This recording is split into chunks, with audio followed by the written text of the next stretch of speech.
Maybe what I'll do is just, we can start introductions at least, and then I'll go through I'll just, briefly run through the agenda, and then we can actually start doing some voting and then get to our speaker.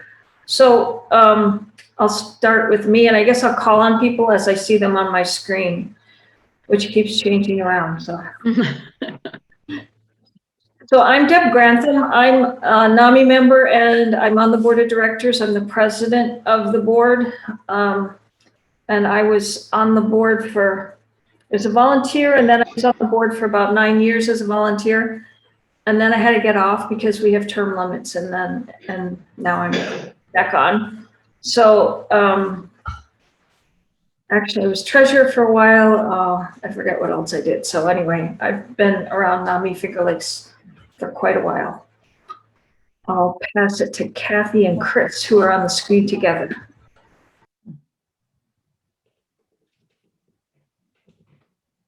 Hey, Kathy. Board, hi. Hi.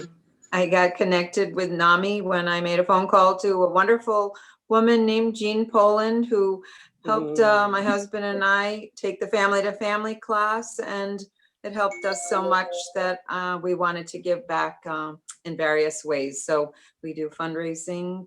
We've taught 4 family to family classes, and here I am with Chris. Thank you. And my name is Chris Fabrowicz. I have come to know NAMI since about 2005 through support groups, and am currently a co-facilitator now of support group because of that. I am on the board. This is my 3rd year. I am secretary, and I have been involved with other things, the hospital outreach that was started prior to my coming. And so happy to be here. Welcome, everyone. Thank you, Kathy and Chris. And I would add that Kathy is our liaison to Cortland County and has made a lot of contacts for us there and done a lot of work there. She's also been a family-to-family instructor, and she and her husband Dale are very involved in the dump and run fundraiser. And Chris is our secretary and has been for several years, and has been doing a lot on board development for us too. And I guess I will add that the person that I first talked to, who's here when I first got involved with NAMI, is Carol Booth, who was the instructor of the family to family course I took way back in 2006. Thank you, Carol. I'll pass it off to Howard now. I'm Howard Reed. I'm the treasurer of the board, and this is my first year both on the board and as treasurer. It's been a crash course in being treasurer, but Jean and Deb, who have previously held that role, have been enormously helpful in getting me up to speed. I'm a retired mental health center director from Connecticut who recently relocated to Ithaca related to my wife's employment and being a native of Ithaca. And I have worked with NAMI extensively in Connecticut prior to arriving here. Yes, we did the big board no-no and elected him to the board, and then elected him as treasurer 10 minutes later. So he's been fantastic. We were very lucky that he agreed to that. I think he's a little shell-shocked and couldn't say no, but thank you, Howard. And then the next one on my screen is Jean Poland. Hi, I'm Jean Poland, and I've been on the board in the past. I no longer am. And thank you, Howard. My most recent position on the board was treasurer, and I struggled, but now I don't have to worry about it anymore. I feel very secure in what Howard's doing. Currently, Beth and I are doing Friends and Family, or Family and Friends. I always forget F&F. And I've done a few other things in the past. So I thought I'd see what it feels like not to be a board member and just join in. Jean was very attentive to our library too. She was our librarian and kind of still is. So Carol Booth is next on my screen.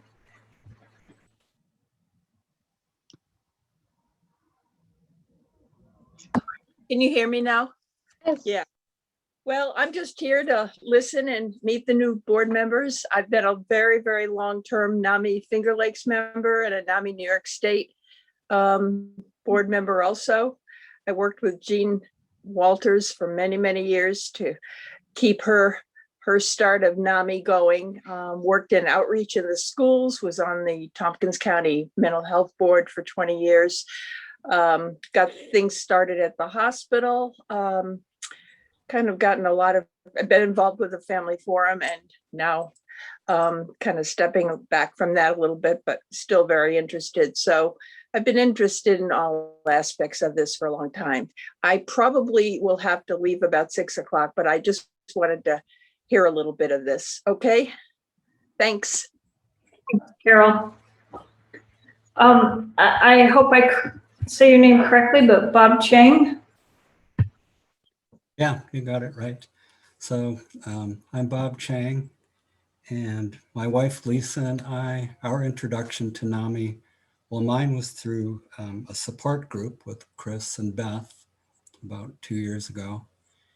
And then we took Family to Family with Kathy and Dale, and it was so helpful, and we were so impressed with the organization that we have trained to become Family to Family instructors ourselves.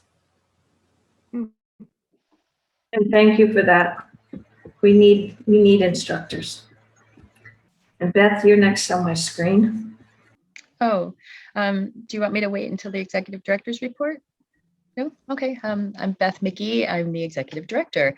I started March 1st of 2020 and had all sorts of hopes about helping define this role beginning then, and instead transitioned to helping hold the organization up in a virtual world. And we really had a great first year, I think. And I want to thank everybody for their support in transitioning.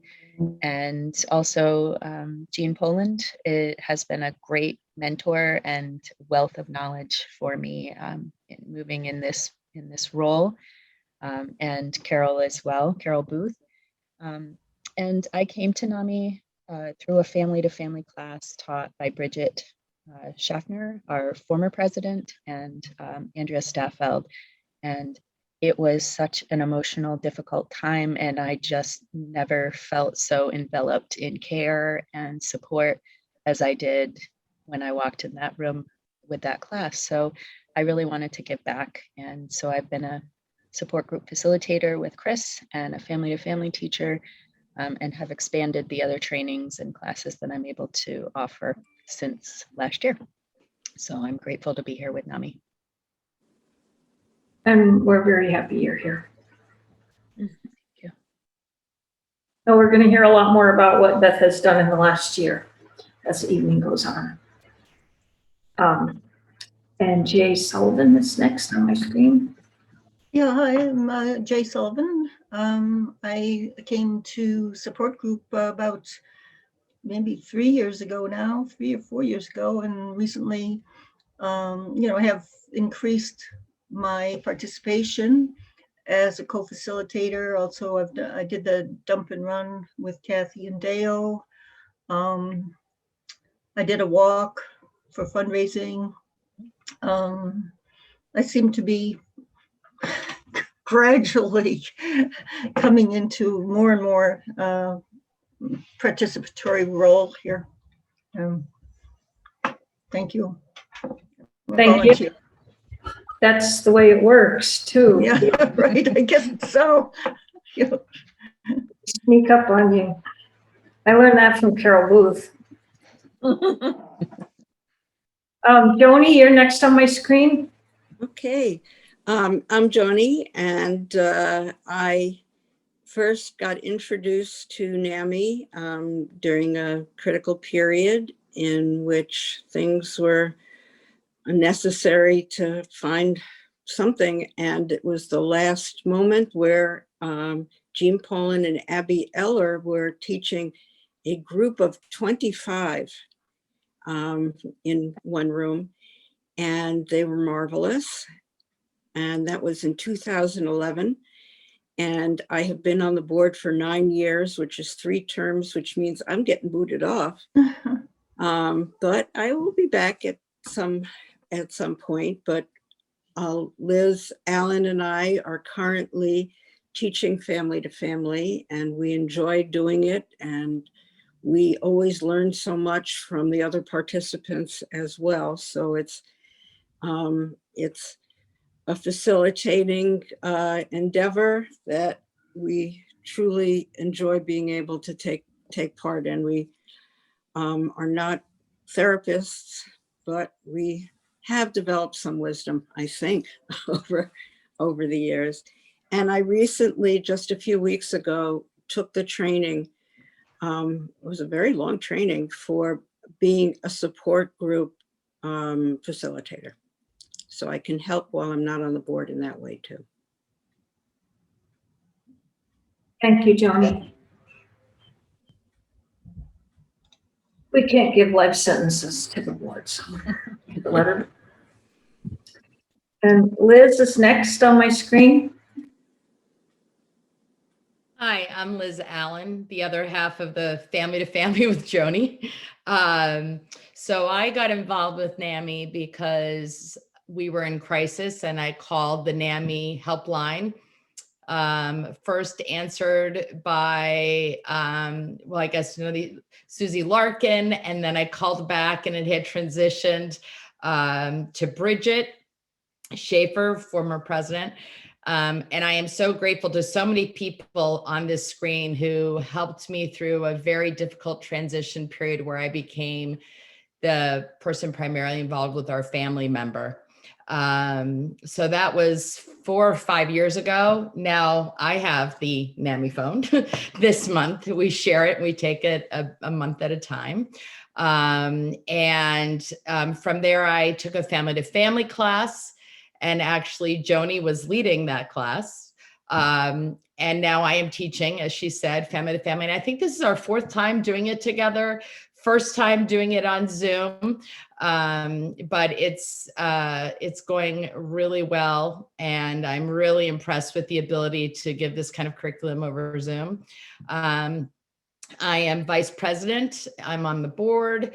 I also teach family basics, and I'm very excited about the possibility of doing family basics on Zoom because we've been so concerned about childcare. Basics is for people with children who are 22 or younger that are impacted by mental illness. So I'm very interested in that and very passionate about working with you with schools, getting the word out, and helping younger people talk about mental health conditions.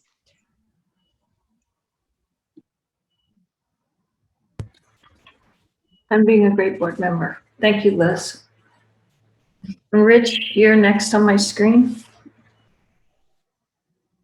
Hi, I'm Rich Shaw. I work for the Tompkins County Mental Health Department. I've been involved with NAMI for the 12 years I've been working in that department. I think my first contact with NAMI in Tompkins County was Gene Poland emailing me asking if I'd come speak to Family to Family when they had a forum towards the end of the curriculum.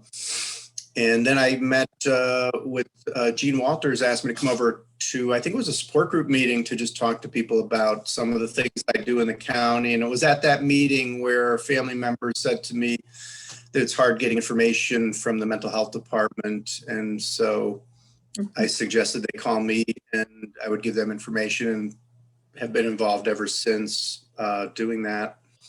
And I've been on the board for, I think this is my 9th year. So I think I'm wrapping it up very soon here. And recently joined the Community Services Board up in Cortland, who spoke very highly of NAMI Finger Lakes, and hopefully I can make some connections up there and help bring more services to Cortland County. Thanks, Rich. And one other thing that Rich has done is worked a lot with Carol Booth on Family Forum, so that we have that partnership with mental health, and that's been really wonderful. Barone, you're next on my screen. Hello, so my name is Veron Raymond. I'm new to the board. I presently work at Cayuga Medical Center in the ED. So I do mental health evaluations in the ED annexes Cayuga Medical Center. So I am excited to join because I'm here with the patients and I'll see them firsthand when they're in crisis and help them to work through that, work with the family, work with the community and everyone else to help our patients to get better and go back out and function at baseline. So I am happy to join. That's Thank it you. right now. You're welcome. Kitty, you're next on my screen. Hi, I'm Kitty. The cat one kept opening the door and closed the door, shut it. I came to NAMI in 2011, part of the through support group and family to family taught by Jean Poland. Jean Walter was support group and have been, I'm a family member, so I'll just keep it short and going to all the pretty much a lot of the family forums, which are great. So thanks. Thank you, Kitty. Good to see you. Thanks. I think we'll skip over Matthew because he's working, and we'll all meet him when he speaks. Elisa, am I saying your name correctly? Yeah, I thought I'd take off I'll put up my other picture because I'm in from gardening. But anyway, thank you. How did I get, my name's Elisa Tobia. How did I get involved? You know, in looking back, the one thing that just pops in my head is I called a number. I don't know what number I called, but I got Kathy Taylor, who talked to me for maybe an hour and centered me and got me involved. And then I went to a support group, my husband and I, and Beth, I think you were participating in that time and someone else was facilitating. And we had spoken in the hall, just like random stuff. And so I attend as much as I can. I took the family to family with Kathy and Dale, which was tremendous. I'm in Corning, so I'm in Steuben County. But I follow very closely everything that's going on with the organization. I read all of Beth's emails. Thank you very much for always sending those, keeping us informed and tied in. And I'm just not in a place yet where I can give back, but that would be my dream at some point. But we got to do what we got to do. So thanks. I'm going to put my prettier picture back. I can't take this, especially with being recorded. So I'm here. Okay. Thank you for joining us. And yes, we all have to find our own time. And we'll look forward to it when you decide to do more with us. And membership is an important contribution. It's Alyssa very is a member. Very important. Patricia?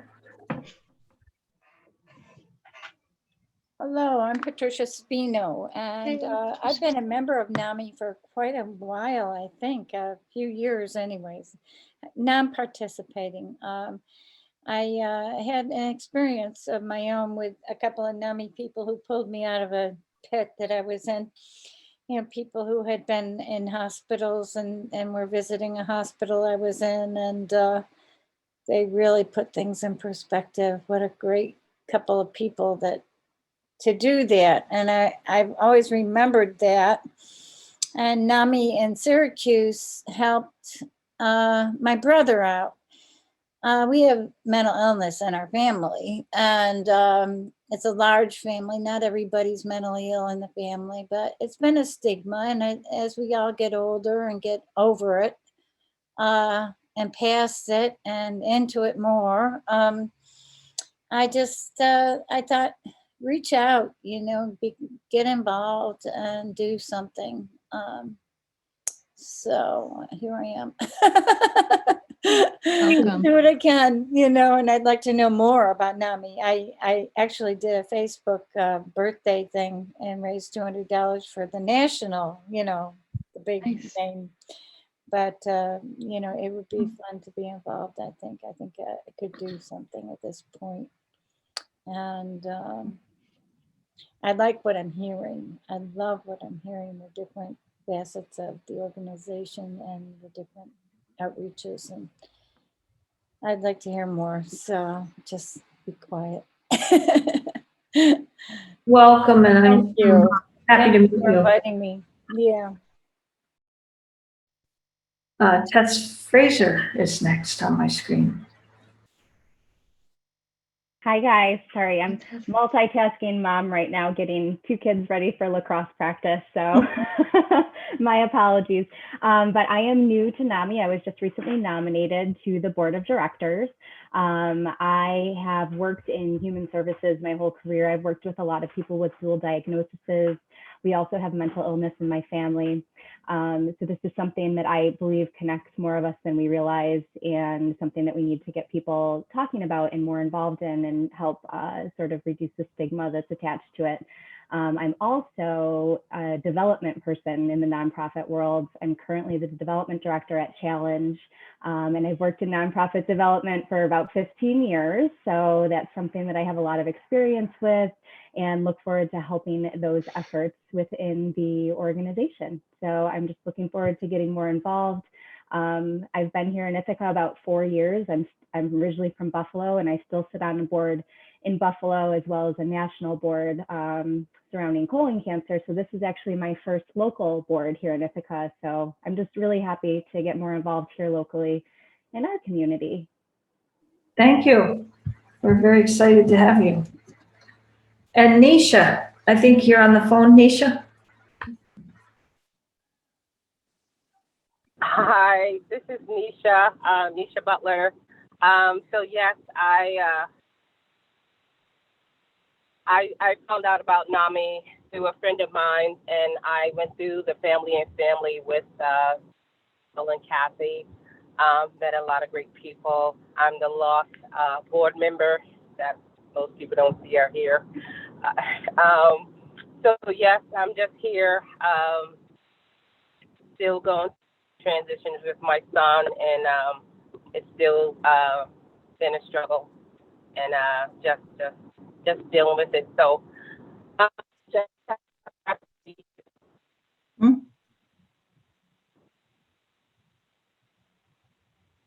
I hope we didn't just lose you, Nisha, but I'm really glad to hear from you and glad you're here. so thank you.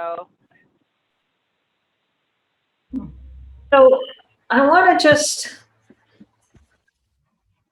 I enjoyed that. Thank you for indulging me there.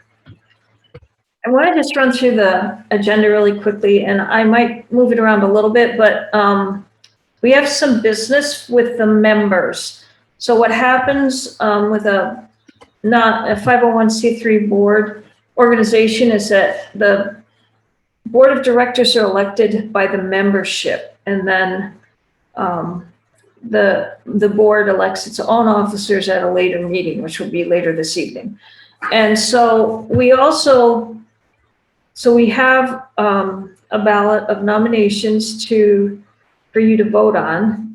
And we also want to point to some changes in the bylaws that the board made last summer that we're allowed to make without membership approval, but we need to let you know we did it. And if you object, I think there's a process you can go through of getting petitions and, you know, like sending us to jail or something like that. Not really sure what it is, but I don't think you'll object. So I want to do that and then do the board of directors election while everybody's still here. So I keep losing it. I have 4 copies of this open because I keep losing it. So what we did last summer was a bylaw change that allowed the treasurer to be the only signer on checks that were written below up to $1,000, amounts under $1,000. Anything over $1,000, then we would continue to have a second signer. And most of our expenses are, individual expenses are under $1,000. That's we have more now because we have a payroll now that we didn't have before March 1st, 2020. But we've been managing our finances really well, and we felt very comfortable doing this. And especially during the pandemic, Howard and I were meeting in parking lots and stuff for him to get a second signature from me. And then we were down at Island Health a few times across from that police station there and stuff like that. So we wanted to kind of change that process a little bit. So that is a change to the bylaws, and there's no action that the membership needs to take. You just need to be aware of it. Then the next, so I guess I should ask if there are questions about that. Very businessy. Beth. I just want to make a comment that one of the things that helps facilitate this change is that we have a much more thorough oversight process with regard to invoices and bill paying and that sort of thing at this point. So we have many eyes on that. Beth and Howard and I worked on that over the summer, especially. But part of the requirement, we got a Park Foundation grant a couple years ago. Jean Poland, Bridget Schaffner, and I worked on that. And we had to get a fiscal sponsor, and we had to get a bookkeeper. We got one external to the organization, so we contract with Leslie Quest to do that. And then we also, once Beth started, we contracted with Sprague and Jackson for the payroll part of it. And then they also are doing the tax returns that we have to do. Even though we don't pay taxes, we still have to file documentation. So that's correct. We have a number of people looking at all of the expenses and invoices and so on. It's not just one person. So I'll go on then, because I don't think there were questions. We, as president, I asked Chris Fabrowicz, Joni Spielholtz, and Liz Allen to be our nominating committee. And so they did recruitment, did a very nice job of a letter that went out. And I think most of you probably got it in emails through the membership list. So I am going to turn this over to the three of them. I don't know which one's going to lead, but they will introduce our two nominations to the board, and then we as members can vote on that. And Beth, I think you're allowed to vote because you're a member. Greetings from the nomination committee. I am so glad to be able to put forth Veron and Tess, and also Bob Chang as a person who will be filling in for 1 year. I don't know, Deb, if you want me to read their bios, or since they have pretty much filled us in personally with some of the things that they've been involved in, it might be, it might just be redundant, but I think that we are very lucky to have three people who are willing to come on and get involved and hit the ground running. And Beth has really changed the tenor of this board into from an advisory board to a working board. And we really hope that we'll also be able to not just have board members, but have all of you talk to people you know, because we also really need to have people who can just do different chores and be there for different activities. And so you don't have to be a board member to do things like that. Anyway, Cheryl is not here. She was also on the nominating committee. Do you want to say anything, Chris? You're muted, of course. Yes, there we go. No, thank you, Joni, for starting, and definitely I know I speak for all of us when I say we greatly appreciate the 3 nominees' willingness to commit to this board. This is an exciting time, moving from a working board to a governing board. A lot is getting done.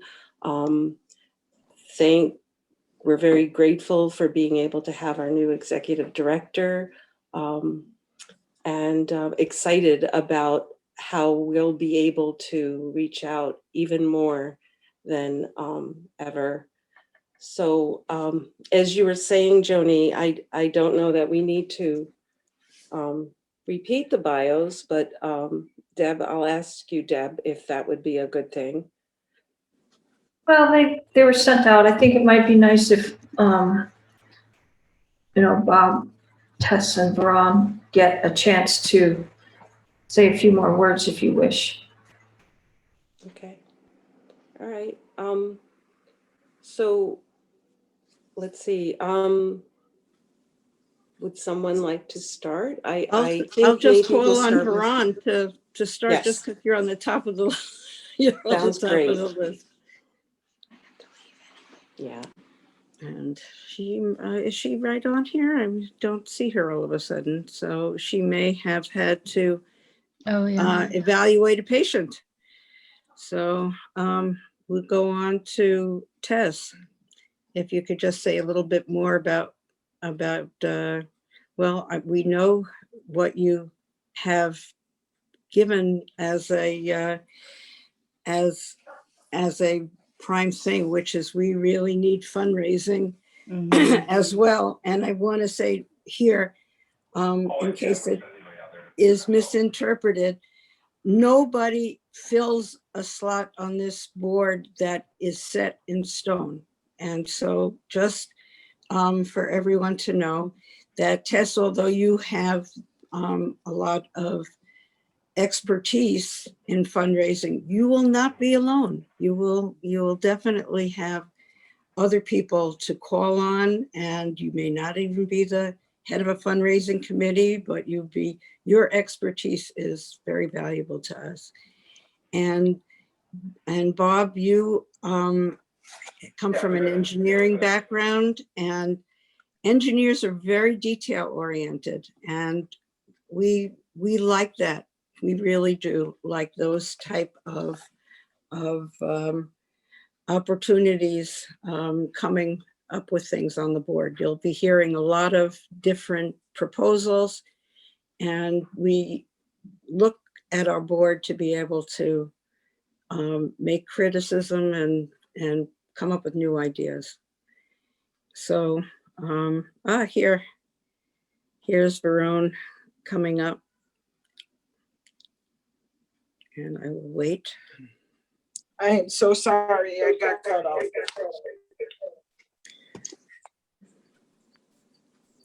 Do not be sorry, but we actually were about to put you on the spot for only a minute or two. Okay.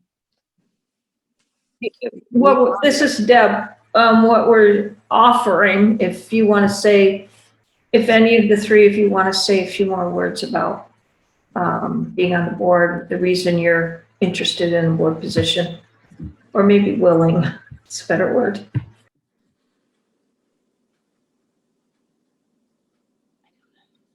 If there's anything you want to add, we're not putting anybody on the spot, but rather than read your bios, which are very useful, but not as interesting as you are. So we love the fact that we can actually see the faces that go with the names. Okay. Okay. I would say that we could call the vote. It's slightly awkward on Zoom. Normally, if we were in a room together, we'd ask people to leave, but you know, you can just plug your ears or not. So I would like to get a motion for the slate. It could be the nominating committee can do that. Yes. And a second. I would like to put forth the motion to nominate Veron and also Tess to be newly appointed 3-year term. And I think Howard, no, it was Jean who put up your hand to second. Did I see your hand up? Yes, I was going to second when you were done. I'm sorry, Joni. No, that's I okay. jumped the gun. I'm done. Well, then I second. Okay. So all in favor, just you can put up your hand. And if you're a voting member, and I think you can vote for yourself as well. If you're a member, you can, yes. Okay. Are you counting, Deb? I think it was I unanimous. think it was unanimous. And then I'm going to put forward that we are going to appoint Bob Chang to be a 1-year fill-in on our board. And please forgive me, Deb, I don't remember exactly who the person was who had to leave. So, but Bob is filling in that spot. Sue Funicelli. Okay. So I put that forward, and do I have a second? Second. Okay, a second from Liz. Feel like this is an auction. And all in favor? Okay. Looks unanimous. Thank you so much, and thanks for the time to welcome. Rich, Thank did you. you want to say something? Or was that just a delayed hand up? That was just a delayed hand up. Okay. Well, thank you. I can't say how much I appreciate the three of you volunteering. And I think you'll like it. I hope you like it. And I hope that you'll jump in feet first. Feet first is better than head first. What we'll do, we don't have a date yet, but we will do some board training and help you get acquainted with procedures and 501c3s and all of that. And that'll probably be in June and July, spread out a little bit. So it's not like so much like drinking from a fire hose. And Beth, yeah. I did. I just need to note that board members are required to be NAMI members. So if you are not NAMI members, then if you need the link to do that, you can, I'll send it to you. If you want to do it through me, I'm happy to help facilitate that. I'd like to do it through you. Okay, Ron, I'll connect with you. Okay, thank you. Okay. Okay. So I think if Matthew's there, we will go to our program for the evening and ask Matthew Shapiro to take the floor. I don't know, Beth, if you want to do more of an introduction. Matthew is from NAMI New York State. And we've worked with him quite a bit in the past, and this year doing Zoom visits with state legislative staff on issues that concern our families. So we're really happy that he's here to talk to us about how to do more of that interaction. But Beth, did you want to say more about that, or should we just? I can introduce myself. That's all right, Deb. Thank you so much. No need for big fancy introductions. We're all family here. And first, I really enjoyed listening to everyone's story and their connection with NAMI. It's always a helpful thing for me in the work I do. And of course, I want to congratulate the new board members. Congratulations. and thank you for your Thank service you. and your dedication to giving back to NAMI. That's really, I love hearing how people start with a support group or a class and then get more involved and get more involved. And that's really the heart of what NAMI does. And I say this all the time, that the greatest gift that NAMI gives our members is teaching us how to use our pain as a gift to help others. And that really makes the experiences that we've gone through, meaningful. And we didn't have to go through these painful and difficult experiences for nothing. And using that to help others is such a gift. So really, thank you to everyone. And of course, thank you to Beth, not only for having me and inviting me tonight, but Beth has been a member of our Government Affairs Committee, where she's just done tremendous work in helping guide the NAMI New York State advocacy mission and come up with so many good ideas. So it's really been such a pleasure getting to work with her closely, and she's added so much to our state advocacy efforts. So that kind of gets me to where we are, our state advocacy, and I'm going to give kind of a little bit of a review of our state budget process and where we're going now post-budget. And of course, I want to thank, it's just wonderful because I see a mix of familiar faces and some new faces. And I see people like Jean and Carol, who have been in NAMI longer than I have. I remember Carol was on the board when I first started, and I know some of you we got to advocate together this year, which was really a wonderful opportunity. This year was a little different, as Deb said, being able to do advocacy via Zoom. I got to attend all the meetings. Normally when we bring people to Albany for a legislative day, maybe I can get to 5 or 6 meetings, and I don't get to hear from all the affiliates and all their stories. So this has just been such a great opportunity this year to really learn about what's going on in everybody's lives. So, anyone who has shared their story for advocacy purposes, I thank you so much. It's the heart of what we do. So obviously, this has been a difficult year for everybody. I don't need to get into details about that, nor do I probably have to explain the mental health implications of everything that have happened in the past 15 months now, I guess. And other than to say that we know that, the demand for mental health services is at an all-time high.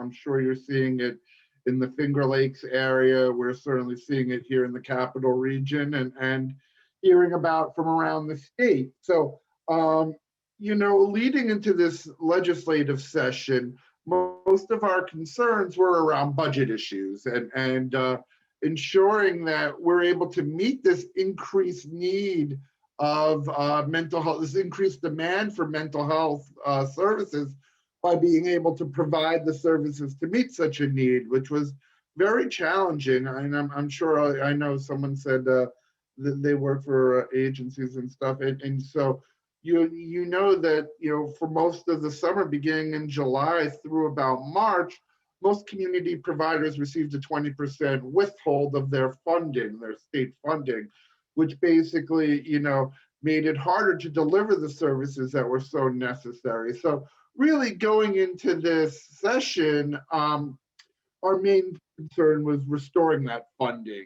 and making sure that providers have the tools that they need to offer mental health services at the level that the demand was, which is difficult. And so that was a really big part of the fight. And once we found out the 20% was going to be restored, there was a rumor that it could be a 5% cut, that we then pivoted and fought against that. I'm happy to say successfully. So that was very positive. We were able to prevent any sort of budget cuts in the final budget, which was very good. But while we expanded on some of our issues, some of the funding didn't get there. But let me highlight some of the positives that did come out of this year's budget agreement, because there were a lot, and I think they were important. And excuse me, it's important to note that the NAMI New York State voice really contributed to a lot of the gains that we were able to make this year. So let me just give you a brief rundown. Computer stall for a second. 1 second. There we go. So, some of the key really important victories that we had, like I said, we were able to avoid the 5% cut to mental health providers, which was huge. We got a little bit more money for mental health housing programs, which provide wraparound services, as that's always been a key for NAMI New York State. We know that's such an essential generator for recovery. We got a $1 million investment for crisis intervention teams, CIT, which is actually a slight increase for this valuable program. Usually we got about $750,000 in the budget, and this year we got $1 million, so that was very good. And we're going to talk more about crisis response. It's going to be much of my conversation. That's where our focus is now. We were able to restore prescriber prevails in the state Medicaid program, which is huge. We want to make sure that doctors get the final say on what medication people get, not bureaucrats. Something else we were very, very excited about, a program we've been pushing for a very long time, was the Joseph Dwyer Veterans Peer-to-Peer program, which is very similar to the NAMI peer-to-peer program, but for veterans. And, we got a $5 million funding in this year's budget for that. In the past, it's been about $1.5 million. So this is going to allow it to expand to new counties where it's not currently offered. So that's very exciting. We got some more investment in addressing trauma in children. Obviously, this has been a very difficult time. It's been a very difficult time for children as well. And we're very concerned about adverse childhood experiences, especially, I think you're going to see a lot of reporting that's going to come out, like domestic violence and child abuse issues that have happened during the pandemic, but maybe haven't been reported on because a lot of times these things get caught in schools or things like that, where the kids not being in schools. I think you're seeing a lot of these situations happening in hiding, which is disturbing. And we want to make sure that that schools have the resources to identify potential trauma in children and how to address that. So that's huge. And then one of the things that we're most excited about, I'm going to talk about this in much more detail, is the establishment of crisis stabilization centers. And this is a huge, huge introduction for the state. Like I said, we are going to be talking a lot about crisis response, but there's the debate. I mentioned CIT before, and there's always that debate: should there be mental health professionals responding to these type of mental health calls? Should there be police? And I know you guys are doing such a great job. You brought the Cahoots program in here to talk to your members, and we are big supporters of Daniel's Law, which I'll discuss in a minute, which would kind of mirror the Cahoots program. But my point being that it doesn't matter if it's a mental health professional responding to a person, or the most highly trained police officer responding to a person. If there are only two options in a community or a police station or an emergency department, neither one of those options are appropriate and are going to help people recover or put them on a path to recovery. Those are more likely will put them on a path towards incarceration, which is what we're trying to divert and address the overpopulation of people living with a mental illness or substance use issue that are currently incarcerated. So crisis stabilization centers would create a very valuable and much needed third option where you can bring somebody to be stabilized in a very comfortable setting. They can do both mental health stabilization as well as detox services. Like I said, a lot of the services are peer-led and in a very safe and calming environment. And prior to being in the crisis stabilization center, post coming out, you are connected with services as well. So this is something we were very excited to see included. So a lot of positives in this budget, which was probably the most challenging and roller coaster year of doing budget negotiations. I've been with NAMI since 2008. I've been in my current role doing advocacy work since 2014.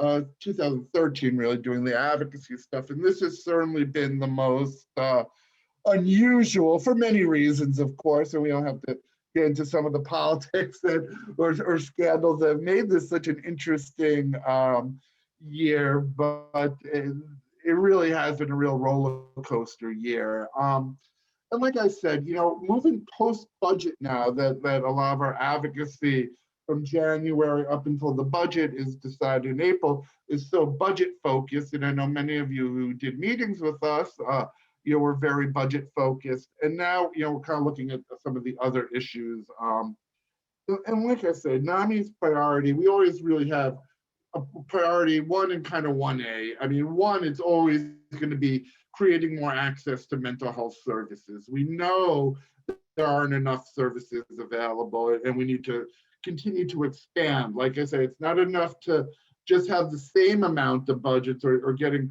refunded. We need to expand that funding, especially now as we're going to see a whole new wave of the pandemic, the mental health wave that needs to be addressed. And NAMI wants to make sure the services are there to meet the needs. So access to services are always going to be our number 1 priority. And we can talk about some of the services that we want to see as well. I mentioned housing before being one of them. But kind of 1B has always been criminal justice reform and improving the mental illness criminal justice interface. And that really starts with crisis response reform. So that really is our priority right now, working to ensure that a mental health crisis is being met with a mental health response. And I'm sure this is something that's been of a concern to many of you. I hope not, but there's a chance that some of you have had to use crisis services in the past on a loved one or had to call 911, and the results can certainly be very mixed when we call 911. I mean, not too far from you guys in Rochester, obviously we had the 2 national headline making cases of Daniel Prude. I had mentioned Daniel's Law in a moment before. I'll get into details about that in a moment, as well as the 9-year-old girl in Rochester who was pepper sprayed by police after she had made a suicide attempt. There had been a family issue. She said she was going to kill herself. The family called 911 and the 9-year-old girl got pepper sprayed. So obviously we are in great need of reform on how 911 calls are dealt with and how a mental health crisis is dealt with and responded to. And that's really our main priority. Now, as many people probably know, so let me take a little bit of a step back, I'm sorry. So we really see there are 3 components that are necessary to have a true mental health crisis response system. First, the ability to identify it as a mental health crisis. B, having mental health professionals respond whenever possible to these calls. And 3, as I said before, once someone's been responded to, that there's an appropriate setting to bring them to that, is not an emergency room or a police department. So those 3 things are like the 3 legs of the stool that hold up, the crisis response that we want to see. So let me start at the entry point, and like I said, identifying these situations as a mental health emergency. So as many people probably know, it's been well reported that here in New York and nationwide, we have to implement what's called the 988 number, where people in a mental health emergency can call 988 instead of 911. Now that's the one unifying thing throughout the country, that this 988 number needs to be created, and someone could try to de-escalate the situation over the phone or send a response. But we want to make sure that if we're going to implement the 988 number, that it's connected to a true system designed to respond to a mental health crisis. That's kind of the key here. So we've been working here in New York to ensure that there's going to be call centers across the state that are connected to the 988 number that are available 24/7 and fully staffed and connected to 911 services. So if a call went into 911 and it gets identified as a mental health crisis, they can then send it to the 988 call center here in New York. So we're working on that, getting a little on the weeds in this. Some people say, how is this got to be a big investment? How would this be funded? Well, very similar to how 911 is funded, where it's through taxes through the telephone system, where specifically here, mobile carriers are going to have, there'll be a little tax put on mobile services to fund these type of call centers. We're actually arguing that those fees should be expanded to landlines as well. That way it creates a little bit of a bigger base and spreads out the fees that are involved in something like this. So number one, call centers. We are very encouraged by all the work that New York State is really doing to fund these call centers and have them fully operational by next summer. So that's number one. Number two, we already talked about having a mental health response to a mental health crisis. And that really starts with, whenever possible, having a mental health professional respond instead of police in these type of situations. We know mental health professionals, probably understand, the mental health needs of a specific community better. They're more equipped and better skilled to de-escalate these type of situations and generate more positive outcomes. So we really want to see mental health responders involved in these situations, and those can include peers and people with lived experience. Obviously, that's a very important part of mental health services, is that peer experience. NAMI is certainly a peer movement, whether it be our peer families or peer consumers. That peer model is very important to us. So we do support, as I said, Daniel's Law, which was introduced by our new Senate Chair, Samar Baruch, who is from Rochester and obviously really understands both how these issues play out, not only in Rochester, but certainly these issues are more predominant in communities of color.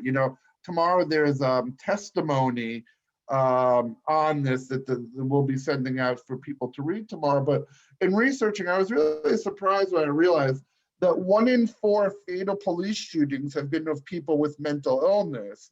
And 1 of 3 of those are people of color. So we know that these issues play out a little differently and are somehow magnified in communities of color. These are communities that normally have less access to mental health services in the community, but they're much more likely to have negative outcomes when dealing with the police. So one of the other things that we really like about Daniel's Law is that it would create local boards to make suggestions and recommendations on how crisis responses are dealt with in their community, because it kind of is like the nothing about us without us approach, where obviously people in the communities know what their specific needs are and their specific challenges, and they're best to communicate those and how they want crisis responded to. So that's very important. Like I said, we fully support Daniel's Law and the need to have mental health responders respond to these type of events. But we know there's always going to be situations where police may be needed. If there's a weapon involved, or there's a chance that someone could harm themselves or harm others, we know police are still going to need to be involved. We wouldn't want to send a mental health professional into a potentially dangerous situation. So this is why we still also support crisis intervention team trainings, and funding that program. I mentioned earlier that there was $1 million in this year's budget for it. This is still very important. We do need both mental health responders, and we are going to need police. And if we are going to need police, we want to make sure that we have police that are fully trained. And I know, police obviously have gotten a bad rap and been highly criticized this year, and some of that totally justified, and some of that maybe not as much. I think there's always a few bad apples that spoil it for the whole bunch. That's not to say that we certainly have tremendous systemic problems that need to be introduced.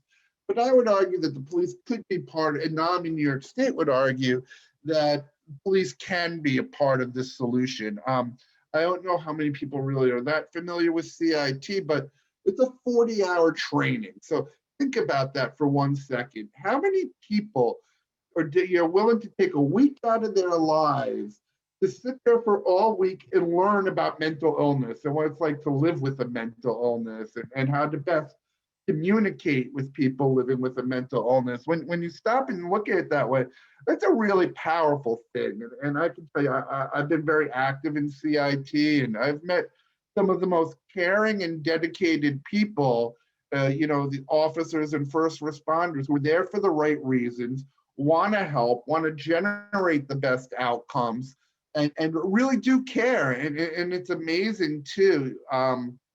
In these trainings, some of the stories that the officers share about their own mental health and the struggles that they receive. And I was talking to an officer friend of mine, and he said that a lot of officers, he kind of has this theory, he calls it 10-80-10. He goes, 10% of the officers are the best of the best, and they're there for all the right reasons. They care, they want to make their communities better, they want to protect and serve. Then you have 10% who are just trash. They're there for all the wrong reasons. And he'll say that a lot of people who are in that 10% also come from traumatic backgrounds. And that's part of the reason they gravitate towards law enforcement, but they never have their own traumas addressed. And that's why you see a lot of substance use with officers, sometimes even domestic violence issues with officers. A lot of times it's people who get into law enforcement that have previous trauma that was never dealt with. And then he says, there's 80% that are in the middle. They're the ones that are kind of malleable. And the 10% really need to take it upon themselves to try to pull that other 80% towards the good side and not the bad side. I say this because I think a big part of the problem, or a part of the answer, is addressing officers' mental health. And obviously it is a very stressful job, not only for them, but for their whole families. And anytime they're on a shift, that could be their last, if you know what I mean. So, there's this officer who I was talking about, Kenny Hogan, who really is an amazing guy and has been through incredible childhood trauma. And then, in the line of duty, was shot in the head. And, really miraculously, he's around. And now the prosecutor's office has made him chief resilience officer for Monroe in New Jersey. And so he does a lot of work in trying to address officers' mental health, because he thinks that doing that will lead to better policing. And we do want to be a part of that problem, part of that solution. We always want to be a part of the solution. And if helping mental health officers realize their mental health is a big part of that, we're happy to do that. In fact, NAMI on the national level has launched the Frontline Mental Health Initiative, that's designed to address frontline workers and specifically, what they've experienced over the last 15 months, but as a whole. So, a frontline worker can be a police officer, a firefighter, a healthcare worker. We've certainly expanded it too. I recently just gave a presentation to I think it was the Genesee, Wyoming, and I forget the third county, but their tri-county suicide prevention coalition. So giving a mental health talk to a bunch of mental health professionals about what their frontline experience has been. I've given it to dentists, I've given it to childcare providers, and we really need to start getting it into police, into the firefighters as well, and address their mental health needs, which are very unique. And again, I think that is a part of the solution to this very complicated problem. And as I said, kind of the third part of it is having crisis stabilization centers or increased mobile crisis teams that can address these issues. And that way, people have a more appropriate place to get care than an emergency room where maybe after waiting 2 to 3 days, and we do hear those horror stories, they get some level of care. And obviously they're not going to get much care if they end up in a police station. So, we are very big proponents on the crisis stabilization centers. And we're really hopeful that these will get expanded. And we've been working with the New York State Office of Mental Health on this. They're applying for about $100 million in federal block grant funding. And that's specifically going to be used to create these crisis response or these crisis stabilization centers, excuse me. So to OMH's credit, we knock them around sometimes, but they've been very comprehensive about trying to ensure that if we're going to install a 988 system, a 988 number, that's going to get connected to a true system of care that will respond to these type of situations appropriately, generate the best outcomes, and guide people towards recovery and away from incarceration. And that's a goal that we've been working on a long time. I'm looking at my notes now. I meant to mention this at the beginning, that one of our other big victories was passing the Halt Bill, which is going to reform the use of solitary confinement. Basically, right now in New York, as most people know, someone can be put in solitary indefinitely. We hear horror stories of people that have been in the box for months and years, and 23 and a half hours in a 6-foot cell that you get no sunlight, you get no interaction. It's really the United Nations has deemed it a form of torture, and it is. So that's something we've been looking to reform for a long time, and we finally got that bill passed and signed into law, although now the New York State Correction Officers Benevolent Association is suing because they feel the law is unfair. So there's still a bit of a fight left there. But again, the ultimate goal is to keep people out of out of jails and prisons, so they wouldn't be subjected to solitary in the first place. So, that's really our big focus on crisis response. And we actually, and obviously after the crisis is dealt with, we want to also make sure that if it is a criminal in nature, that there are systems to deal with people like that and try to, again, set them on the right path. And that's why mental health courts and treatment and recovery courts are so valuable, wellness courts. And I want to thank Beth again. This Wednesday, we've been doing our Wednesday wellness series. I hope all of you are receiving our emails.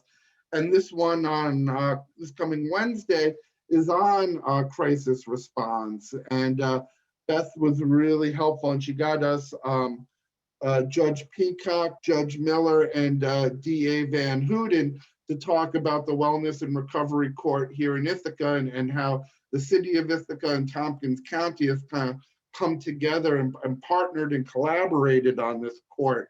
And it's such a wonderful model that you have here. We're very excited to give it a platform and hopefully get that replicated in other parts of the state. So thank you again, Beth, for arranging for them to participate.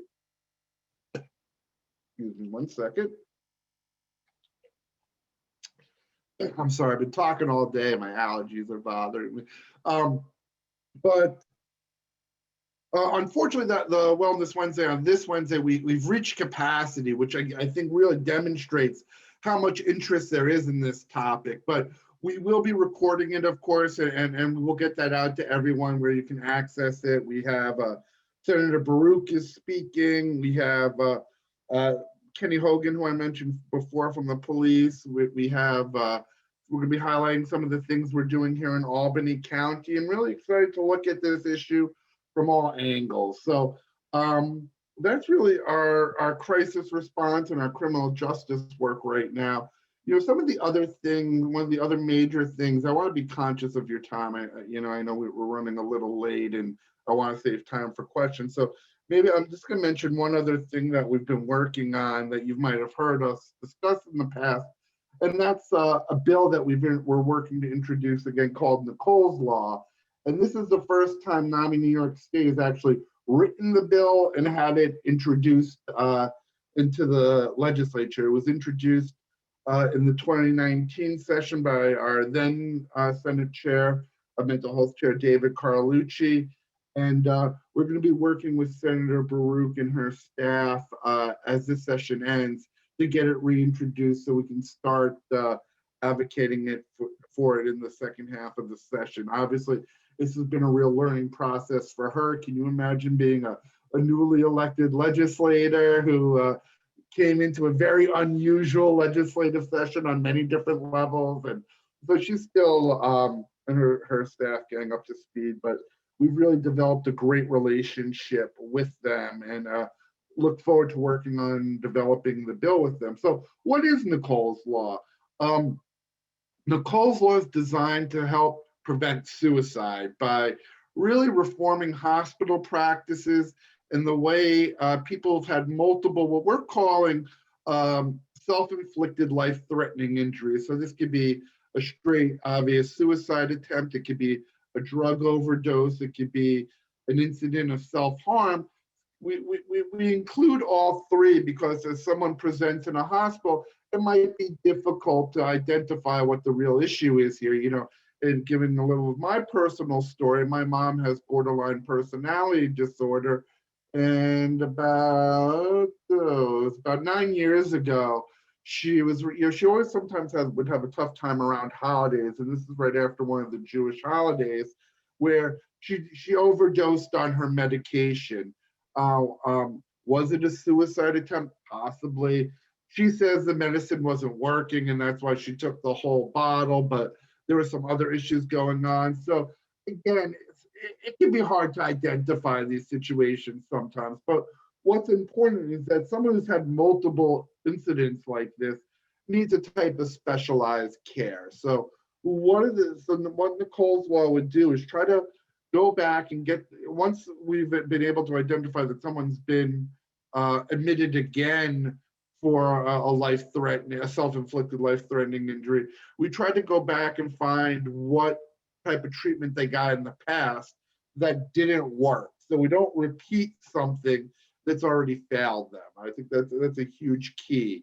The second thing it would do is put into writing and statute, again, explain the HIPAA laws and that families can still provide information even if the doctor can't provide information to them. So we really want to encourage family insight. What happened here? What went wrong? Why has this repeated? What has failed in the past? What do they think can be done better moving forward? So we always want family engagement in the recovery process. We really believe in the recovery team model, which is made of the individuals themselves, their family members, and their providers working together with open communication and shared goals. And we think that this will type of thing will encourage family engagement, which is really needed as a conduit to recovery. The third thing it would do, and perhaps most importantly, is change the discharge practices and make sure that someone who's being discharged from a hospital or a psychiatric unit post a suicide attempt or multiple a life-threatening, self-inflicted life-threatening injury, that they're set up for services, set up with services, that they would leave the hospital with an appointment in the community. Kind of the same way if someone has an AOT order put on them, they get moved to the front of the proverbial line for services. And this would do something very similar. It wouldn't put an AOT order on them, but it would put them in the front of the line and give them priority to access services during that very vulnerable time when they're coming out of the hospital. It would also, whenever possible, try to work with the family upon discharge and create new resources for families on how to care for people that are in this vulnerable state, especially in those crucial weeks following the discharge. And finally, the last thing it would do, and this sounds like something that's wouldn't make a lot of difference, but there's been a major study by Brown University that shows the impact of once someone has come out of a hospital. I mean, theirs was actually in an emergency room setting, but it certainly would transfer over for a suicide, that sending them a little bit of follow-up once a week for the first month, just a little postcard or a card with encouraging words, and we're thinking about you, we hope you're doing okay, help is available if you need it, that little card or that little reinforcement can have such a positive difference in someone's recovery. So we want to see that included. And the last thing that it would do too is reform the way people or can participate in clinical trials. So right now, if you know, and we all as are big proponents of research and want our members to participate in clinical trials, but you know, when you get screened to participate in one of those, they ask, have you made a suicide attempt in the past 6 months? And if you have, you're not eligible to participate in a trial, and that's understandable. But a lot of times, so we're part of something called the STAR Coalition, and they kind of spearheaded this idea of Project 911. They called 50 different studies that were recruiting and identified, they answered yes to the suicide question every time to see how they would respond. In 48 of the cases, they were just told, oh, you don't qualify, and they were hung up on. One case, they were said, oh, sorry, they explained, you know, right now, you know, it's probably not an appropriate time for you.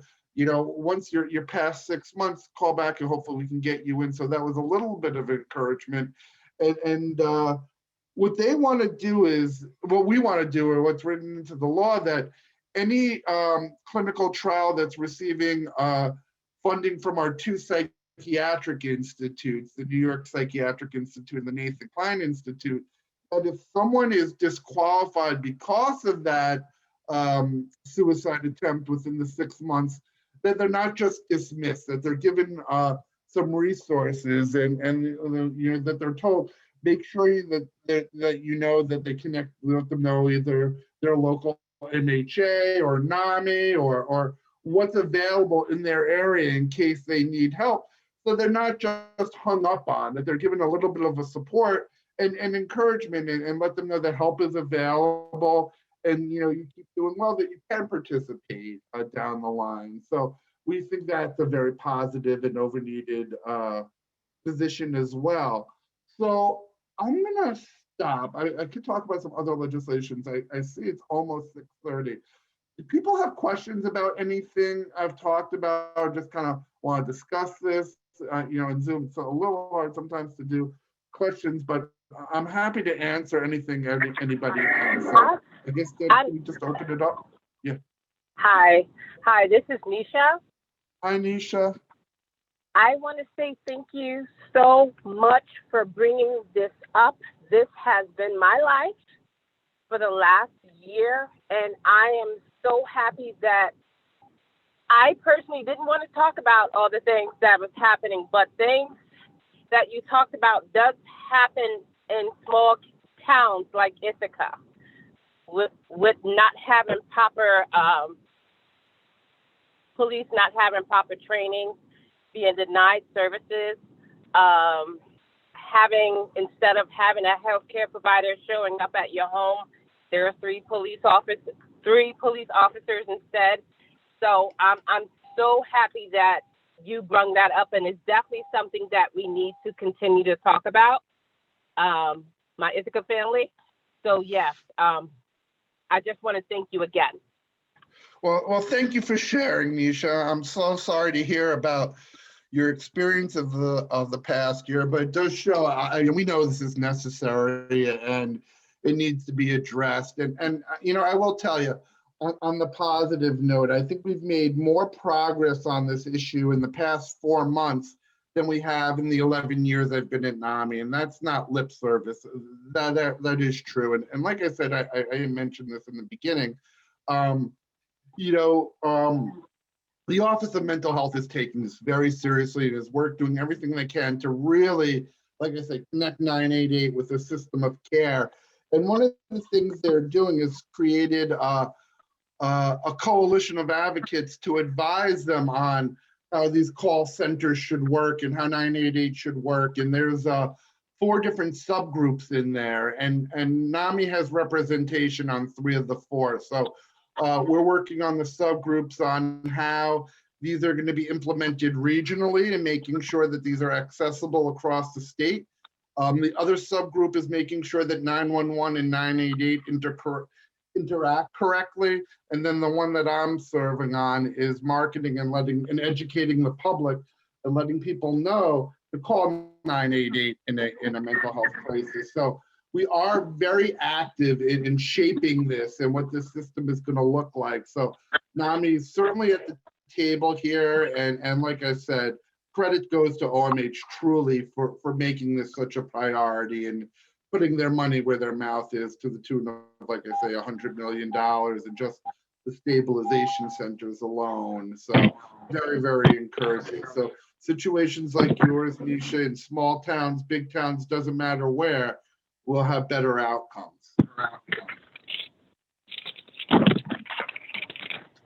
Any other questions, comments, concerns? Maybe something I didn't mention that you're concerned about that, yeah, Beth. Matthew, we have a question in the chat.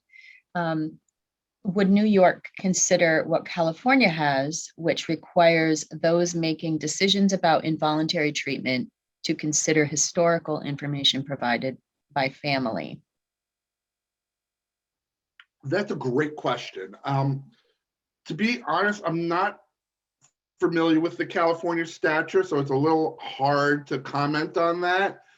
But I mean, from the description Beth just described, yeah, I mean, certainly it sounds like something, you know, that we would support. We do want to make sure, like I said, there's always family insight, and we know that sometimes family insight can be, I don't want to say more accurate than a person's perspective, but you know, certainly they could have a much better perspective on it. And again, we never want anything to be absolute, but we do feel families should be a part of the process, and they're a, you know, a very valuable conduit to recovery. And obviously, anyone who's taken family to family and works with NAMI, you know, understands that importance.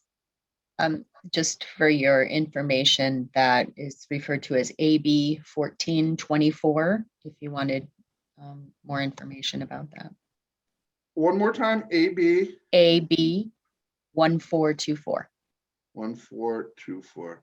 I'll have to give Jessica Cruz at NAMI California a call and find out about that.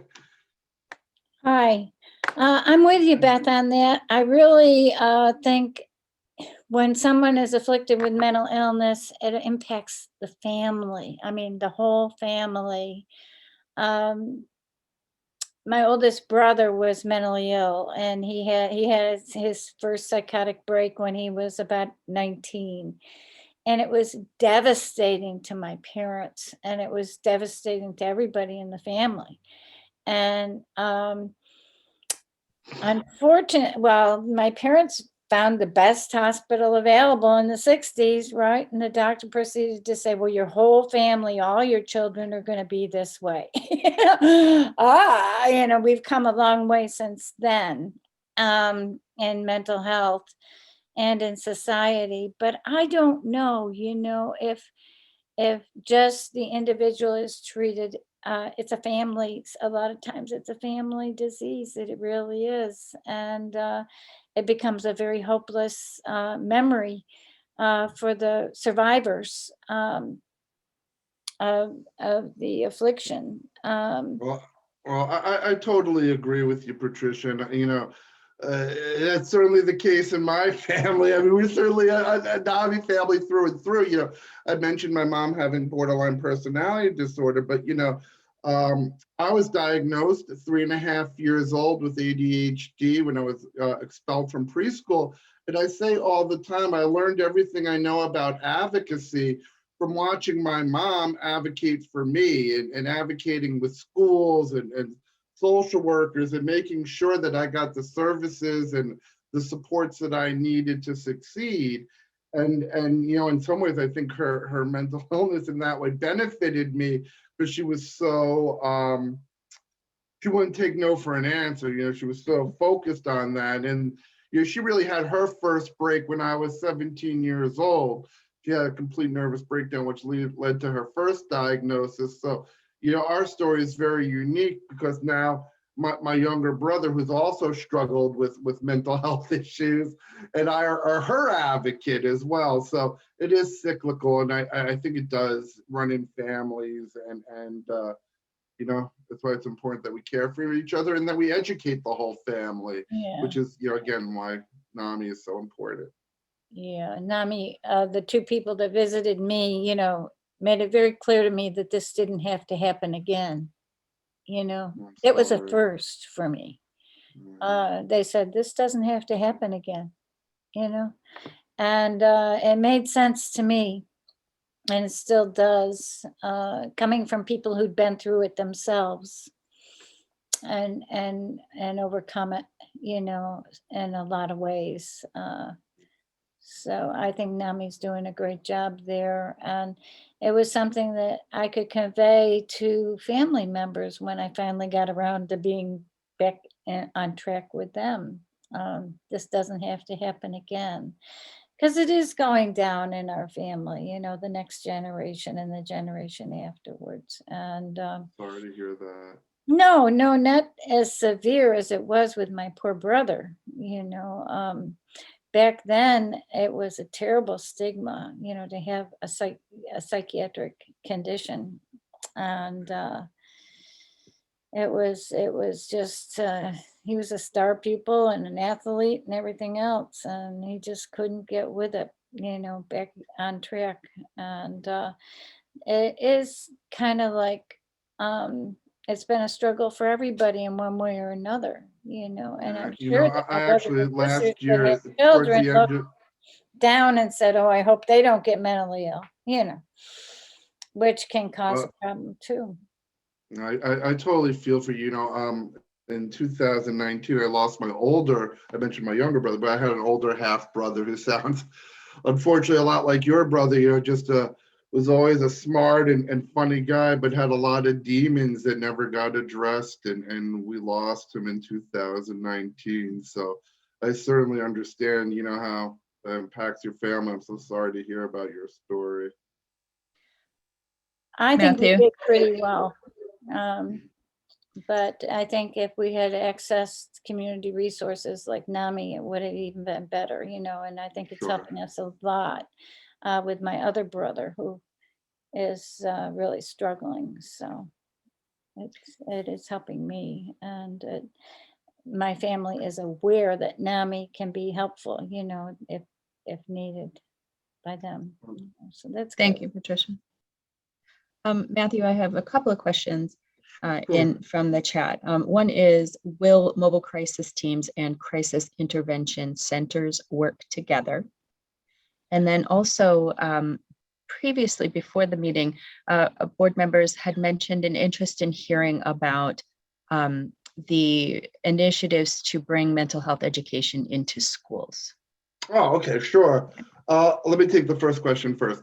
Yeah, so this, like I said, OMH is really doing everything they can to ensure that this is a true system of care. We talk about this all the time, where people say we don't really have a mental health system.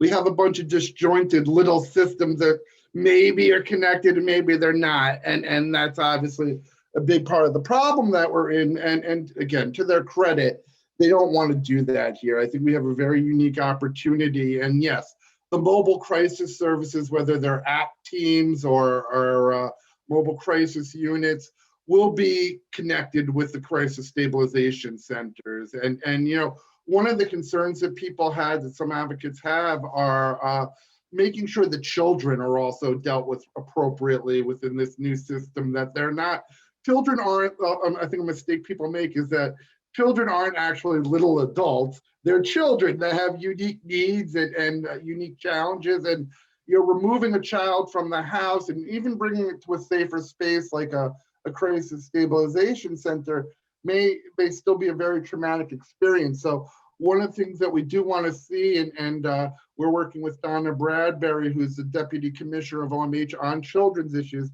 is to have ACT teams, assertive community treatment teams. They're specifically designed for youth, so they wouldn't have to go to the crisis stabilization center. But Yes, but the mobile crisis and the crisis stabilization will be incorporated, certainly. So talking about the unique needs of children is kind of a good bridge to our mental health and education. So that bill is passed, that's in law. Right now, all schools from 6th grade up do have to offer some sort of mental health education.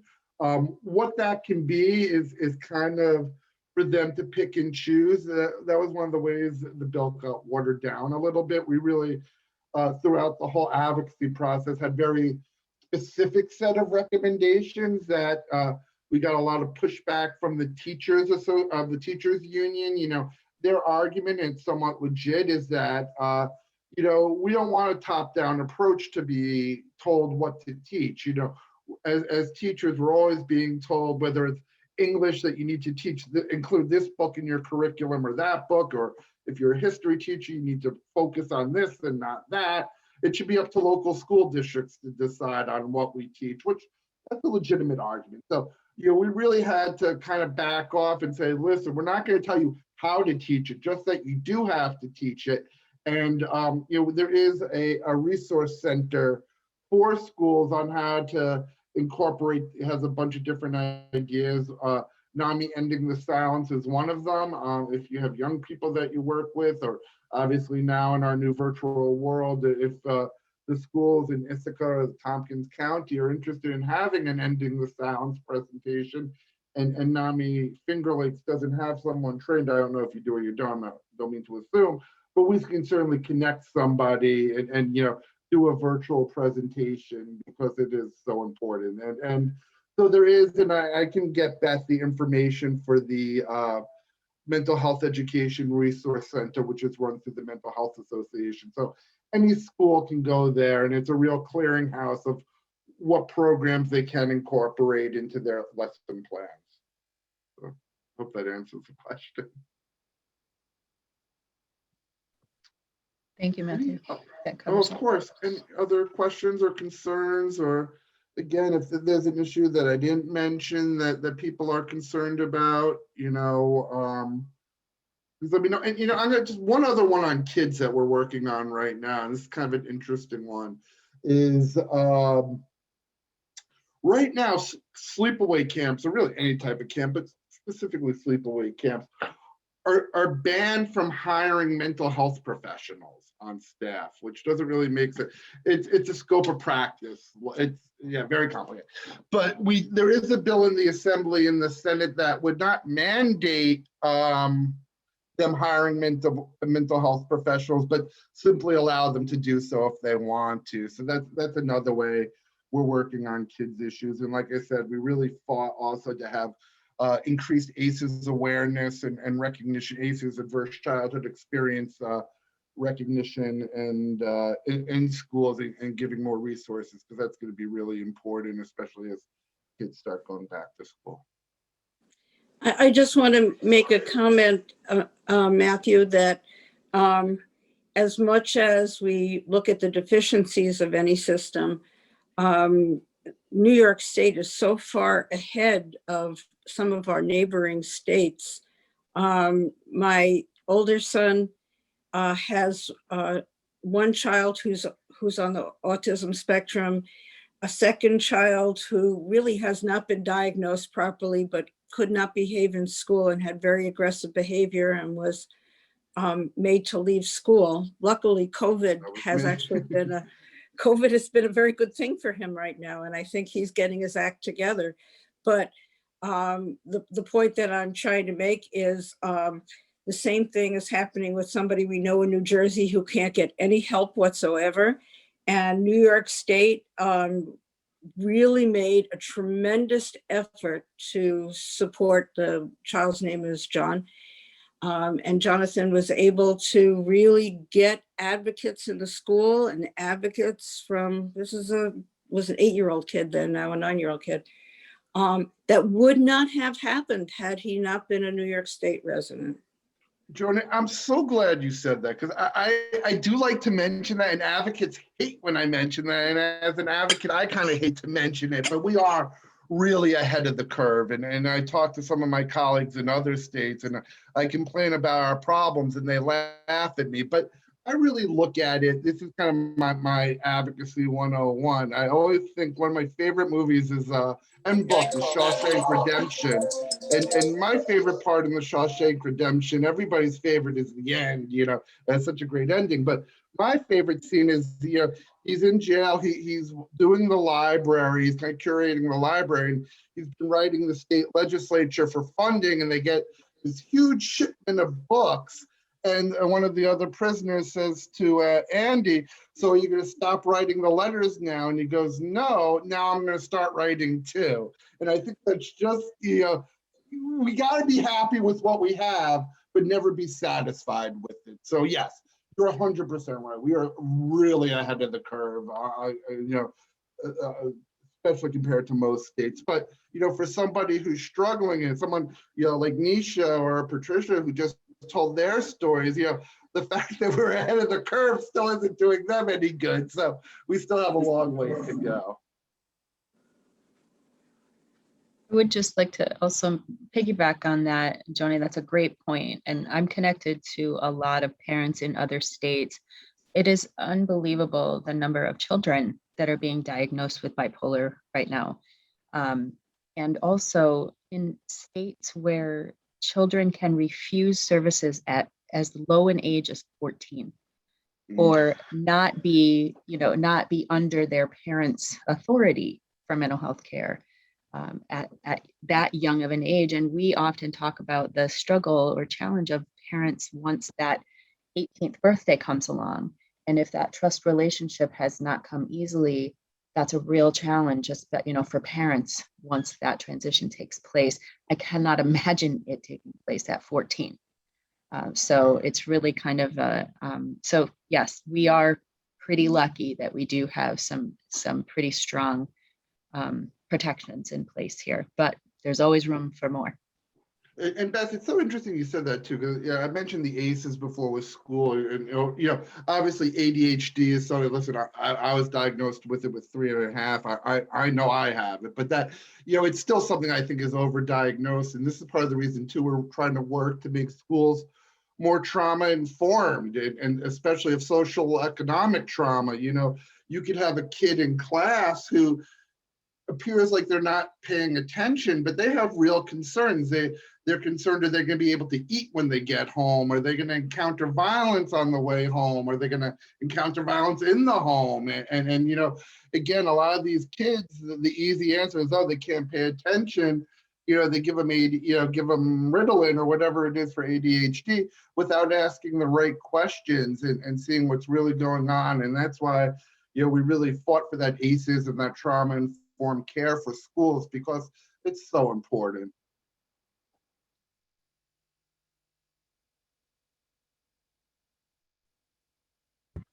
Great, thank you, Matthew.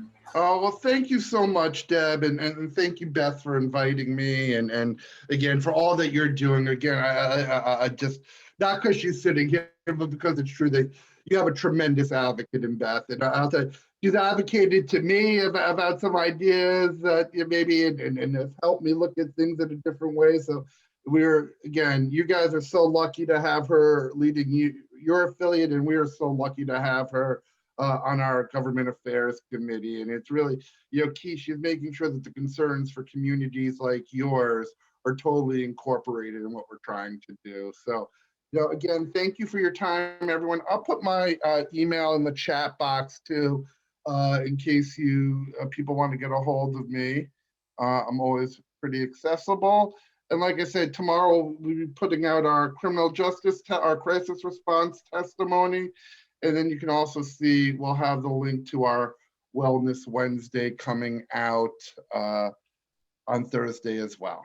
So again, thank you so much for your time. I don't want to take up too much of your meeting. I know you still have stuff to do, but thank you for listening. Thank you for sharing your stories. And please know, I'm here. And if you have more ideas or things, that I'm always accessible. So thank you so much. We really appreciate it, Matthew. And it's always a great discussion whenever we get you involved. It was a really good discussion tonight with everybody's participation too.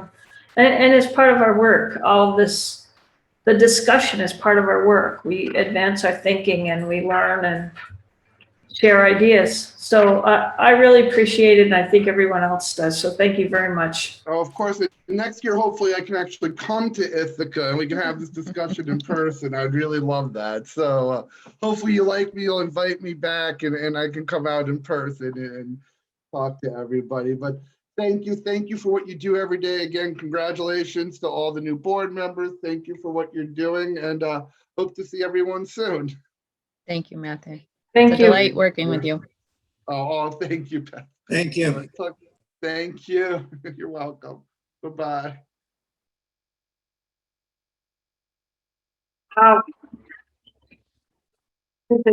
He's a great asset to NAMI New York State and to us. He's a really good friend for us to have up there in Albany. And I think NAMI New York State is doing some really good work. But we have a lot to offer them too. So the rest of the annual meeting is some updates from me as president, from Howard as treasurer, and from Beth as executive director. And I fully intend my update to be very brief. I'm going to hit some 3 or so highlights from the year. And I think that Beth and Howard are probably going to do the same. And then we would adjourn the annual meeting and open our board meeting, and hopefully our new board members are available for that. And we will do a little business there. One is electing officers because we have a new year starting here. And we have some minutes to approve and a few things like that. We have minutes to approve from our last annual meeting by the membership, right? And those went out with the invitation, correct, Beth? So I will just ask if there are any, if anyone remembers last year, it was our first Zoom meeting. If you have any comments or corrections or additions to those minutes of the annual meeting, which we held, I think, in May of 2020. And if not, could I get a motion and a second to approve those minutes? I can do that as a member, right? Yes. Okay, I'll move that we approve the minutes of the 2020 NAMI Finger Lakes annual meeting. And I'll second it. Thank you, Lisa. All in favor? Aye. Aye. Oops, I guess we gotta raise our hand. I think Lisa. Bad thing. I think that was almost unanimous and maybe one abstention. Possibly someone who wasn't, Patricia maybe wasn't there last year. No, I wasn't. Now, should I leave or when do I leave? You don't have to leave until it's all over. Okay. So as far, let me just make sure I'm keeping up with. So as far as my comments for the night are, my report for the year is that it was an incredible year, as everybody knows, incredibly stressful. We had just gone through a whole search and hired Beth, who started on March 1st, and then the state and the country shut down, I think, 3 weeks later, and we had to completely regroup.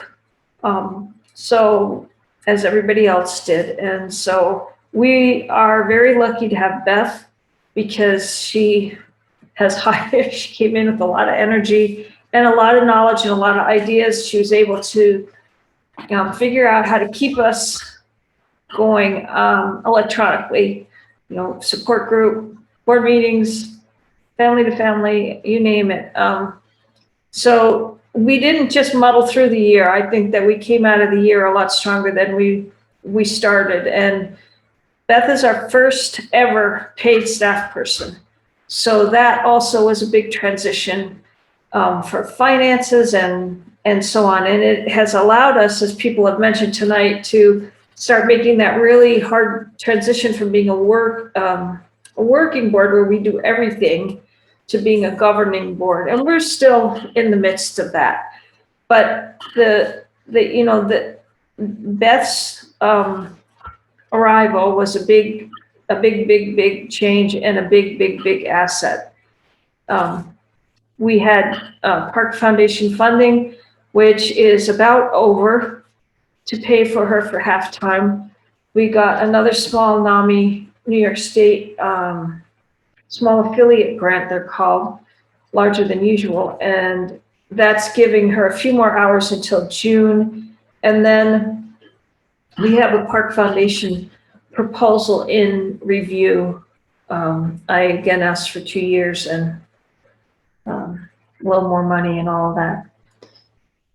One of the things that happened was that the fundraising that was done over the past couple of years, including some new and different fundraising that Beth instituted via different challenge platforms and that kind of technology, is that when we got the first Park Foundation to support Beth, we had such a small budget that we had to get a fiscal sponsor. This time, we have a much larger budget and we did not need to get a fiscal sponsor, which actually saves us some work and saves us a little bit of administrative funding. So if we get another Park Foundation grant, so that was much easier to put in, Jean, than the previous one. I was like, oh wait, I don't have to do that, do I? And so those kind of events were fantastic. We are in good fiscal condition, but we do need to raise funds. Kathy Taylor and her husband Dale and Bob and some other people have been involved. I think Jay's gone, I think. A really big group of people involved in doing the dump and run, and that's starting to look like, a more regular fundraiser, which we need. And the fundraisers that Beth has done have been, we've gotten a lot of funding from student groups, particularly at Cornell, doing 5K races and different kinds of fundraisers. They would initiate it and we would benefit, help out some or show up or whatever. But the ones that Beth has been doing this year have been online and she has initiated them. And there's been this kind of little stream of funding. It's not huge every time, but it's very nice and it makes a big difference. So that's, hopefully we can keep that going even after people can be in person more. And we may, maintain contacts with some of the student groups as a result of it.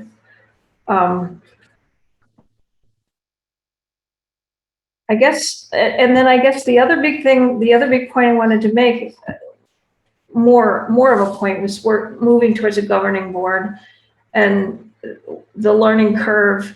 We've all had to learn more about how to be a board and what our responsibilities as board members are. We've developed board member job descriptions, and we're developing different procedures that'll help us. We'll do a board training in June or July early on so that the new board members get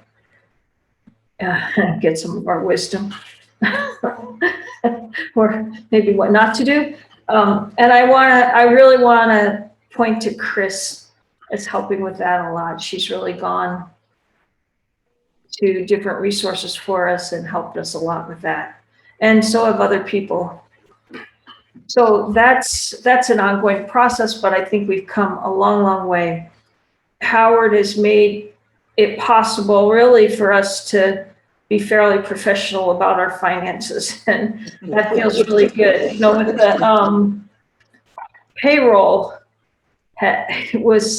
was Jean didn't have to deal with, but the payroll that was a big change for us. So having Howard and his experience has made a big difference too in that transition.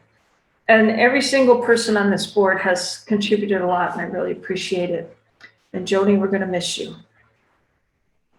I don't think you're finished yet, Rich, but we can talk about that. I think he has another year. I think that's right. That was the nominating committee. They said you have another year.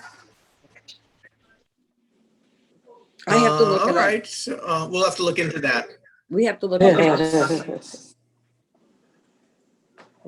Well, if you don't, then you have to come back for one more meeting. So we can say goodbye, but, so that was all I wanted to say. Howard, I think, has also a brief finance report, and so I'll pass it over to Howard.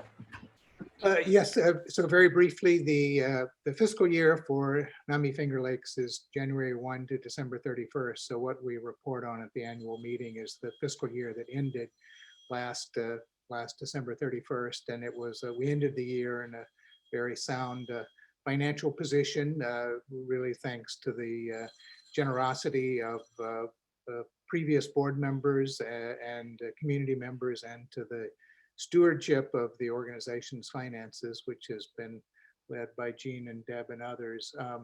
The year ended with total assets of $112,683.12. So that's an increase of a little over $15,000 as compared to the previous December 31st.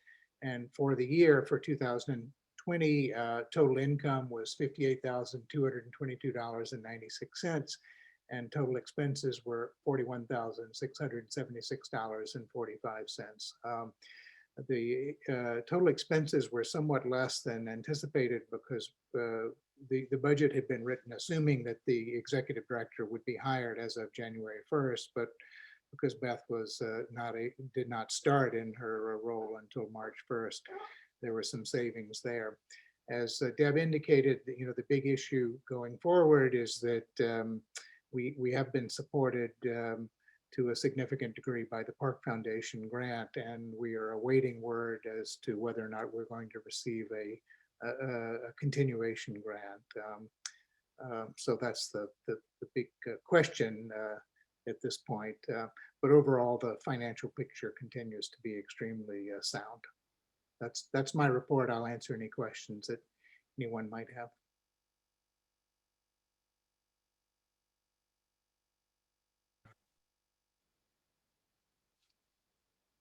So, thank you, Howard. Yes, I think we're in good shape, but we really, really, really want that park grant. And I personally am confident that we'll get 1 year. Our contact there, Sue Kittle, when I asked her about, well, should I go for 2 years? She said, why not? So I did. We'll see. And Beth has a executive director report that I want to give her time for. Thank you. I just want to kind of just briefly touch on the programming that we've been able to expand on this year over the last year. The family to family program, we have added 2 teachers to that program this year, Bob and Lisa, and they're currently working with Joni and Liz to kind of acclimate. They're being their producers in their program, so it's a great way to kind of get their feet wet a little bit, and I'm really excited about that collaboration. And I'm also working to expand our connections with the graduates, past and going forward, of family to family. It's a very important group of people that have made a really significant commitment to their loved ones and educating themselves about their loved ones' experience and learning how to navigate that. So I think that that's a really important connection for us to continue, and I want to make a serious effort for that in the next year. Also, support groups. We have added 4 newly trained support group facilitators in the last year. So really excited about that. And we've also expanded to, we began a partner spouse support group specifically about 3 months ago. This will be our 3rd month. And so there's one other person who is facilitating that with me currently until we kind of navigate through getting the other trained person together with them. And I am pretty sure that person is wanting to be trained also. So right now we're able to mentor a support group facilitator for up to a year before they're trained through NAMI, and that's what we're doing right now. Also, our support phone, I think that we're getting really organized with that. I'm hoping to even provide some more supports for that great group of volunteers. It is a really great service, and I answer calls and messages myself and through our help email line, so I know what they're experiencing when they're answering those calls. So it's really important connection that we're making and directing people toward support and education services that we offer. I was able to connect with AT&T locally, and they did give us a new phone and 1 year of service for free. So I'm excited about that, and I consider that one of our first corporate sponsors in the last year, and I hope to really expand on that for many more things throughout 2021 and making more of those connections. And let's see. Sorry. And Family Forum. We really had a really great many months of exploring mental health crisis response. That seems to be the focus that we're going to have. And trying to explore how we can support that system going forward.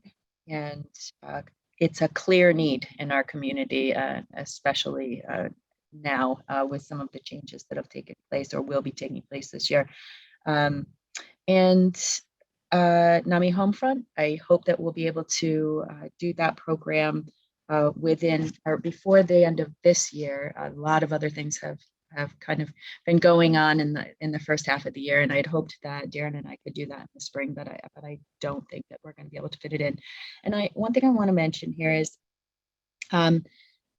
we mentioned the connection with student groups, and I had a couple of students from the student advisory or athlete advisory committee at Cornell connect to me and ask if they could volunteer on a project. And since they were not able to participate in their sports, I thought the best way for them to volunteer is to communicate with each other about mental health and possibly do a fundraiser. So I set up a challenge for them, and I worked with this amazing group of students. And while this was a small fundraiser this time, we had almost 120 students sign up. And today I met with them for a debrief follow-up meeting with them and the person from the student outreach office, and also someone from Big Red Sports, Cornell Sports. And they are committed to continuing this. They talked about having our 10th annual, today. And so they're just such a really enthusiastic group of students.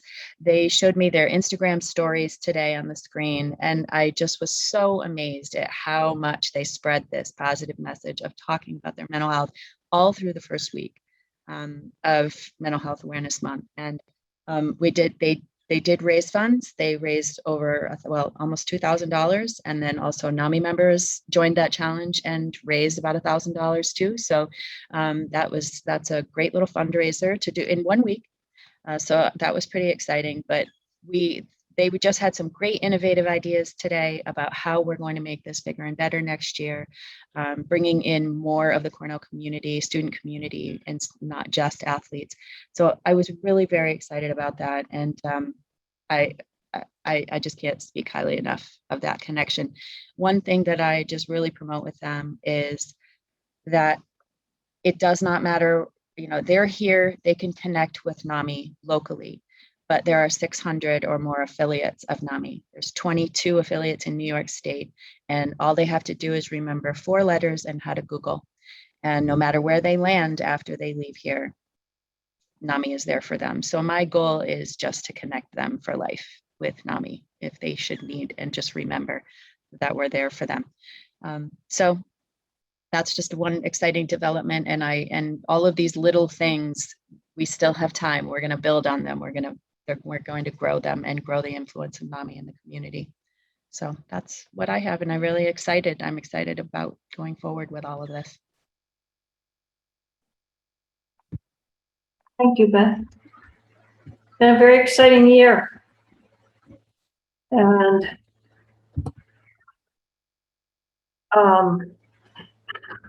more to come. So I think that it's time to adjourn the annual meeting. And I think we need a motion, second, and a vote.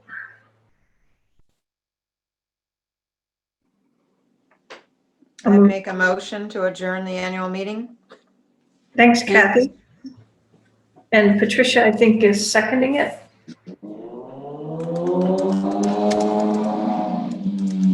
So all in favor? Thank you.